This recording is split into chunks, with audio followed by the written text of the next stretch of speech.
Good morning, good morning, good morning mga friends. Pasyalan naman natin tong ating mga talong kung gaano nakahaba.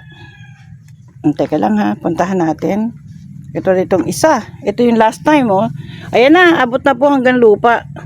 Ayan oh, pwede na pong harvestin to. 'Di ba? Ayan oh. Yung isa, ito yung dating maliit pa. Ayun, ito na po, pwede na rin tong kainin. Oh, 'di ba po, ang gaganda na.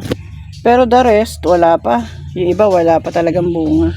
Yung iba, maliliit pa din. Ayan. Maliliit pa tong iba. As usual, ito yung mga late bloomer. Ayan. Ayan po. Oh. Wait. Yun. Ito pwede na rin po. Mahahaba siya. Hindi siya pang Ilocanong talong. Ayan. Tapos meron pa rin doon. Ayun o. Sumisibol pa lang po. Hindi para sila sabay-sabay. Ayan, yung iba naman wala pa talagang ka-trace-trace na sila ay mamumunga. Tumatangkad lang. Ayan. So tayo dun sa iba. Pero tayo sa iba friends, tingnan natin kung ano, medyo makulimlim kasi dito ngayon sa Cavite oh. Wala pong araw. Ngayon ay Christmas Day. Diba? Yan. Ayan na siya oh. Mamaya kukunin na natin yan. Yan. Kasi sumasayad na sa lupa. Mahaba siya. Yun. Ayun pa po oh. Di po tayo makakatawid kasi nag-cultivate siya dito ng yun. Silipin na lang po natin. Ayan. Oh. Diba? Idadalawa naman kami ng mister ko para kainin yan. Kung sakali, mamimigay tayo sa kapitbahay pag marami tayo na harvest. Ito po, yung isa, yan o. Ito pa rin siya. O yan, pwede na rin niya makuha. Kaya lang, sad to say, itong isa, ba't po ganito siya, friends o? Nasira po siya o. May ganito po siya, parang nabulok siya o. Tanggalin ko na kaya ano. Tanggalin na po natin. Kukuha tayo ng gunting mamaya. Tanggalin na natin siya, nabulok po o. Hindi ko alam bakit eh o. Doon din, may nalaglag na lang doon na parang bulok. Yan. Siguro pwede na natin harvestin yung iba kaysa mabulok. Kainin na natin. Yan. Ito po yung aming tanim. 15 siguro tong puno na to. Yan. Yan. Ito po sila. Yan.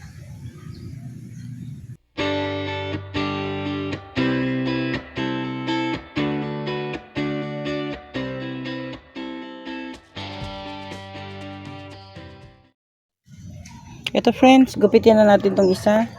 Itong medyo namatay eh, oh, nasira siya, sayang mahaba na oh. Siguro gugupitin ko na lang. Wait lang po. Gupitin na natin para Kunain yung tangkay lang. Yung tangkay lang isa, baka may uod. Ito na, tanggalin na natin.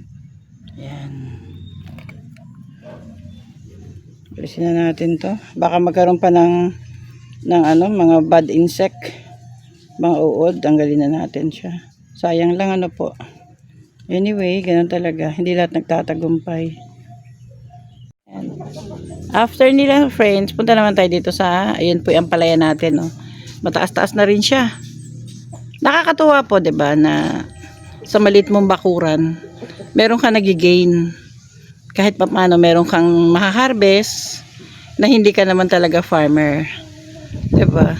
Nagustuhan mo lang at ayan, sa awa naman ng Diyos, ito po yung ating mga okra and sitaw.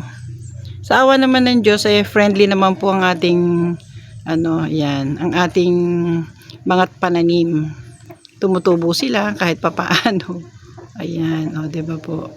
Hindi man tayo mga expert, ayan po, gumawa na po ng kabalagan ng balag ang aking mister. Ayan.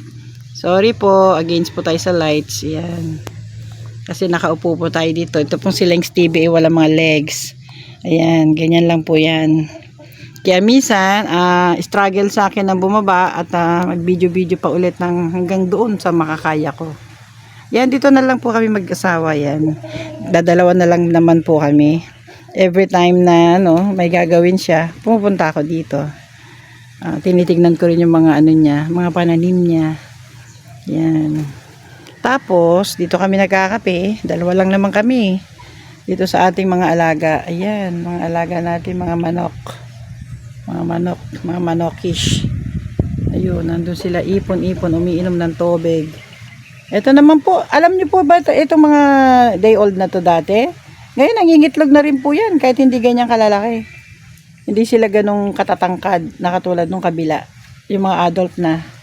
Ayan o, ang ganda po ng pagkatao nitong, pagka manok nitong isa na to. Ang ganda po ng leg niya o. Nako friends, na kung masisipat nyo to ng malapitan. Ang ganda yan o. Para siyang merong salakot. Ito, friends o. Halos sumasabay na sila sa laki ng kabila nitong mga adults. Ayan o. Halos magkakasing laki na sila eh. Hindi nga lang sila magkakaedad, pero magkakasing laki na. May nangitlog na rin po doon sa loob na yan, ng cage nila. Meron na rin po, yan sila. Hindi natin alam kung sino. Marami na po tayong itlog doon. Naka-store doon sa ating tray. Hindi ko alam. I don't know kung anong gagawin ng mister ko doon. If, anong tawag doon? Ano pa tawag doon? Ano ba ang tawag po doon? Yung parang para maging sisiw. Ano ba yun? Nakalimutan ko na po. Sensya na, nakakaedad. Ay! Ano tawag doon? I-incubate yon. The right word. Incubate. Ay! Sorry. Yan po. Ito po yung aming tanim. 15 siguro tong puno na to. Yan. Yan. Ito po sila. Yan. Well, friends. Yan muna po ang update ko sa inyo for now. See you on my next video. Bye! This Langs TV. Bye!